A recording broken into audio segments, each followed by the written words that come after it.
असं गोयल यांनी यावेळी सांगितलं।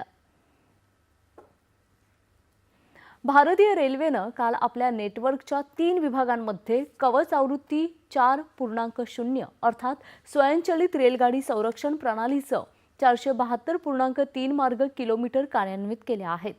यामुळे रेल्वे सुरक्षा मजबूत करण्याच्या दिशेनं भारतीय रेल्वेनं आणखी एक महत्त्वपूर्ण टप्पा गाठला आहे।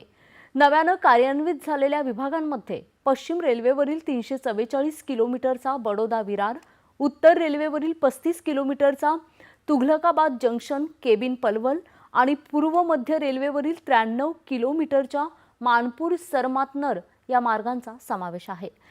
या कार्यान्विततेमुळे भारतीय रेल्वे उच्च घनतेच्या मार्गावर रेलगाडीचं संरक्षण, परिचालन सुरक्षा आणि विश्वासार्हता वाढवण्यासाठी स्वदेशी कवच प्रणालीच्या अंमलबजावणीला गती देत आहे। या कार्यान्वयामुळे एकाच दिवसात तसेच एकाच महिन्यात कवच प्रणालीचे आतापर्यंतचे सर्वाधिक मार्ग किलोमीटर कार्यान्वित झाले आहेत।